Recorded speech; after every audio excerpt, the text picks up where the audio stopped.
Middle ഈസ്റ്റിൽ ഒരു യുദ്ധം ഉറപ്പാണ്, അതും ദിവസങ്ങൾക്കുള്ളിൽ തന്നെ.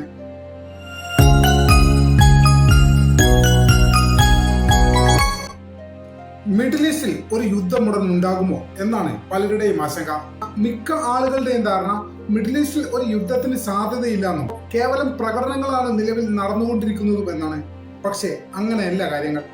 മിഡിൽ ഈസ്റ്റിൽ ഒരു യുദ്ധം ഉറപ്പാണ്, അതും ദിവസങ്ങൾക്കുള്ളിൽ തന്നെ. എന്തുകൊണ്ടാണ് ഇങ്ങനെ പറയുന്നത്? അതിന് നിരവധി കാരണങ്ങളുണ്ട്.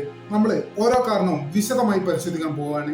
ഒന്നാമത്തെ കാരണം അമേരിക്കയുടെ ശക്തമായ സൈനിക സന്നാഹം തന്നെയാണ്. അമേരിക്ക തങ്ങളുടെ ഏറ്റവും കരുത്തുറ്റ വിമാനവാഹിനി കപ്പലായ USS ജെറാൾഡ് ഫോർഡ് ഈ മേഖലയിലേക്ക് ഇതിനോടകം തന്നെ അയച്ചിട്ടുണ്ട്. അങ്ങനെ ഒരു വിമാനവാഹിനി കപ്പൽ അയച്ചാൽ യുദ്ധത്തിന് സാധ്യതയുണ്ടോ? തീർച്ചയായിട്ടും ഉണ്ട്.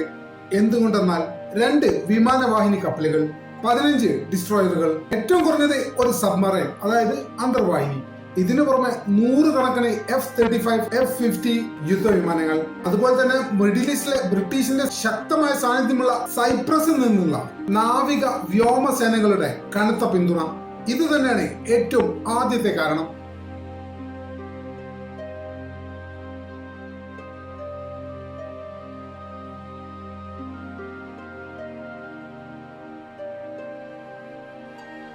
രണ്ടാമത്തെ കാരണം എന്ന് പറയുന്നത് ഇറാന്റെ ഭാഗത്തു നിന്നുള്ള ഒരുക്കങ്ങളാണ്. അമേരിക്കൻ നീക്കത്തിന് മറുപടിയായി ഹോർമുസ് കടലിടുക്കിൽ ഇറാൻ വലിയ രീതിയിലാണ് സൈനിക അഭ്യാസങ്ങൾ നടത്തിക്കൊണ്ടിരിക്കുന്നത്. ഈ ഹോർമുസ് കടലിടുക്ക് എന്ന് പറഞ്ഞാൽ അത് വെറും ഒരു കടലിടുക്കല്ല. ലോകത്തിലെ എണ്ണക്കപ്പലുകളുടെ പ്രധാന പാതയാണ് ഹോർമുസ് കടലിടുക്ക്. അവിടെയാണ് ഇത്തരത്തിലൊരു സൈനിക അഭ്യാസം ഇതിനോടകം തന്നെ ഇറാൻ ആരംഭിച്ചു കഴിഞ്ഞത്. മാത്രമല്ല 7 പുതിയ വ്യോമ പ്രതിരോധ ബറ്റാലിയനുകളെ ഇതിനോടകം തന്നെ ഇറാൻ അതിർത്തിയിലൊക്കെ വിന്യസിച്ചു കഴിഞ്ഞിട്ടുണ്ട്. ഇതിനു പുറമെ മോസ്കോയിൽ നിന്നും ബീജിംഗിൽ നിന്നുള്ള തുടർച്ചയായി വിമാന സർവീസുകൾ ടെഹ്റാനിൽ എത്തുന്നത് അന്താരാഷ്ട്ര തലത്തിൽ തന്നെ വലിയ രീതിയിൽ ചർച്ചയായിട്ടുണ്ട്. മിക്കവാറും അത് എന്തെങ്കിലും രീതിയിലുള്ള ആയുധങ്ങളോ സ്ഫോടക വസ്തുക്കളോ ഇതൊക്കെ നിറച്ചിട്ട് തന്നെ ആയിരിക്കും അത് ടെഹ്റാനിൽ ലാൻഡ് ചെയ്തിട്ടുള്ളത് എന്നുള്ള കാര്യത്തിൽ യാതൊരു സംശയമില്ല.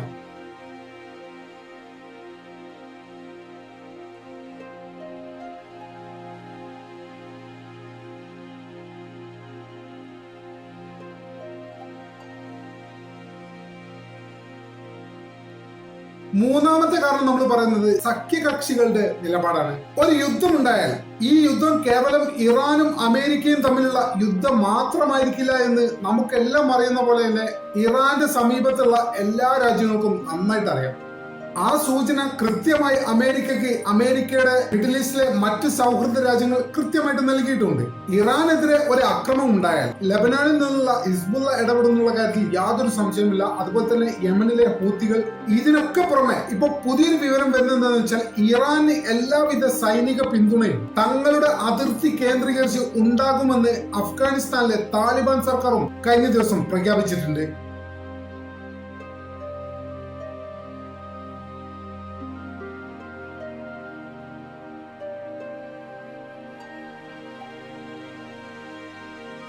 നാലാമത്തെ കാരണം എന്ന് പറയുന്നത് ഈ കഴിഞ്ഞ 6 മാസങ്ങൾക്ക് മുമ്പ് ഒരു 12 ദിവസം നീണ്ടു നിന്ന യുദ്ധം ഉണ്ടായല്ലോ, അതായത് ഇറാനും ഇസ്രായേലും തമ്മിൽ. ആ രീതി, അതായത് ഇസ്രായേലായിരിക്കും ആദ്യമായിട്ട് വന്ന് ഇറാനെ അടുക്കുക എന്നും തുടക്കഘട്ടത്തിൽ അമേരിക്ക പിന്നിൽ നിന്ന് പിന്തുണക്കുകയാണ് ചെയ്യുക എന്നും ഇസ്രായേലിന് വേണ്ട എല്ലാ സൗകര്യങ്ങളും അമേരിക്ക നടത്തിക്കൊടുക്കുകയും വല്ല കാരണവശാലും സാഹചര്യം വശമായാൽ അമേരിക്ക ഇടപെടുകയും ചെയ്യും. ആ രീതി തന്നെയായിരിക്കണം ഈ യുദ്ധത്തിലും ഇവരുടെ ഒരു വാർ സ്ട്രാറ്റജി എന്നാണ് ഇതിനോടകം തന്നെ നമുക്ക് മനസ്സിലാക്കാൻ കഴിയുന്നത്. പക്ഷെ ഇതേ സമയം മറ്റൊരു പ്രശ്നമുണ്ട്. മേഖലയിലെ തങ്ങളുടെ സൈനിക താവളങ്ങൾ തകർക്കുമെന്ന് ഇതിനോടകം തന്നെ ഇറാൻ ഭീഷണിപ്പെടുത്തിയിട്ടുണ്ട്.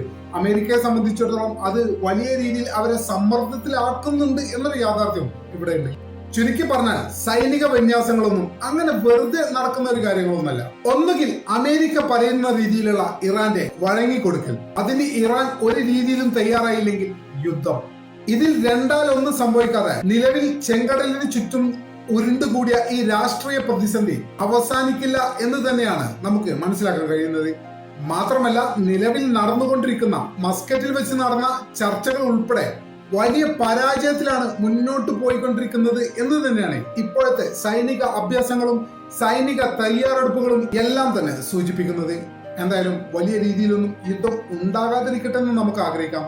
കാരണം യുദ്ധം ഉണ്ടാകുക ഒക്കെ പറയാൻ രസമാണ്, തുടങ്ങാൻ എളുപ്പവുമാണ്.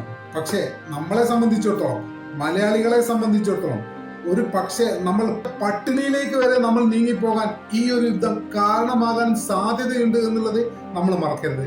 ഏകദേശം നമ്മുടെ സഹോദരങ്ങൾ അവിടെ ജീവിക്കുന്നത് ഏകദേശം 40 ലക്ഷം ജനങ്ങളാണ്. മിഡിൽ ഈസ്റ്റിൽ നമ്മുടെ സഹോദരങ്ങൾ നിരവധി പേർ ജോലി ചെയ്യുന്നുണ്ട്, മലയാളികൾ. അത് ഏകദേശം 40 ലക്ഷം മലയാളികൾ മാത്രം വരും. യുദ്ധം ഉണ്ടായി കഴിഞ്ഞാൽ അവരുടെ തൊഴിലിനെയൊക്കെ ബാധിക്കും, അത് നമ്മുടെ കുടുംബത്തിലും ബാധിക്കും, നമ്മുടെ നാട്ടിലും ബാധിക്കും. വലിയ രീതിയിലുള്ള ഒരു പ്രതിസന്ധിയാവും നമ്മൾ നേരിടാൻ പോകുന്നത്. അതുകൊണ്ട് യുദ്ധം ഉണ്ടാകുക എന്ന് പറയുന്ന ആവേശം കൊള്ളുന്നവരൊക്കെ ഒന്ന് മനസ്സിലാക്കുക, ഉണ്ടായിക്കഴിഞ്ഞാൽ നമ്മുടെ കാര്യമൊക്കെ പോക്കാണ്. എന്തായാലും യുദ്ധങ്ങളൊന്നും ഇല്ലാതെ എല്ലാം അവസാനിക്കട്ടെ, എല്ലാം നല്ല രീതിയിൽ മുന്നോട്ട് പോകട്ടെ എന്ന് നമുക്ക് ആഗ്രഹിക്കാം, പ്രാർത്ഥിക്കാം. നമ്മുടെ ചാനൽ ഇതുവരെ സബ്സ്ക്രൈബ് ചെയ്തിട്ടില്ലെങ്കിൽ ഇപ്പോൾ തന്നെ സബ്സ്ക്രൈബ് ചെയ്ത് പിന്തുണ നൽകണമെന്നും വളരെ വിനീതമായി അഭ്യർത്ഥിക്കുകയാണ്. മറ്റൊരു വീഡിയോയുമായി ഒട്ടും വേഗം തന്നെ കാണാമെന്ന പ്രതീക്ഷയോടെ പറയും.